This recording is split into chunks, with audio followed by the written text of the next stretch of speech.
I'll call him. Well, if he's down there, we want him.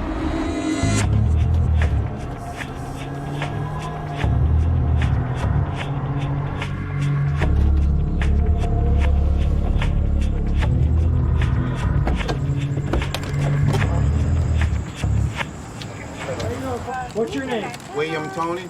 William Tony? Mm-hmm. Do you have any weapons on you? No. Put your hands on top of your head for me, okay? I'm just gonna check. What? Okay. Put your hands behind your back. Tony, I'm gonna place you under investigative detention. We're investigating a crime, and you match the description of one of our suspects, okay? All right.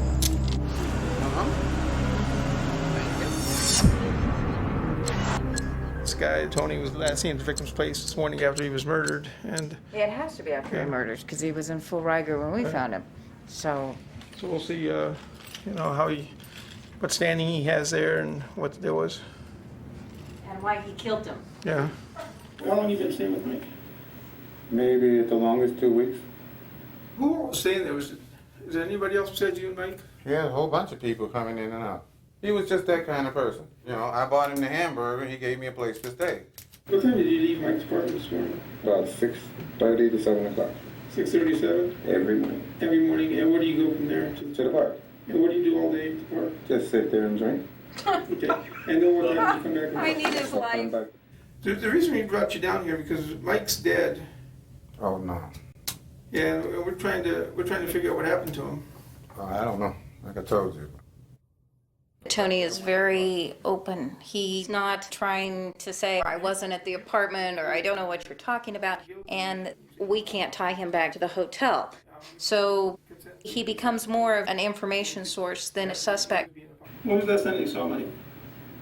I seen Mike, he woke me up this morning at 4:30. According to Tony, Michael came to the apartment from the hotel around 4 a.m., only an hour before he was murdered. With 13 hours gone, Polk and his team have established the victim visited a check cashing place, a convenience store, and his apartment.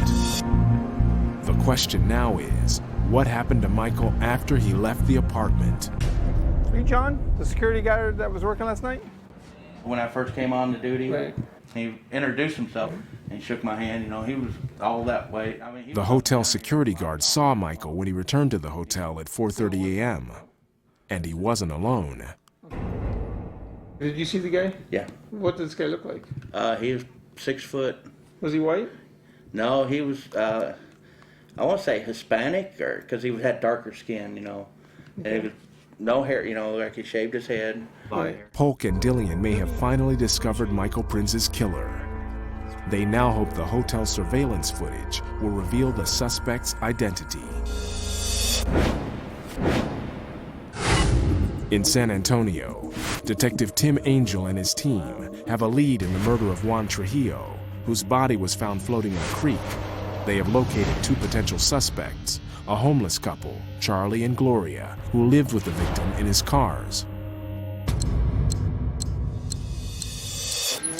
Go right on in there. The way it's looking right now, it's looking good. I've said that before, and things have turned to real quick, so. While Angel interviews Gloria, Detective Sherry Estrada questions Gloria's boyfriend, Charlie.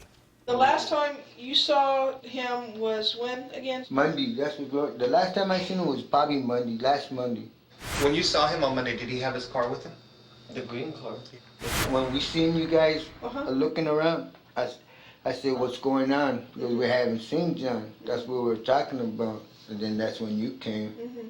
I've got some. Are you a friend of his? Is he a friend of yours? He's dead.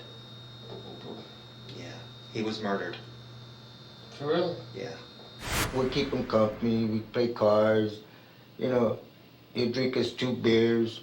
Then he'll go to bed. We'll wake him up. He'll go to start.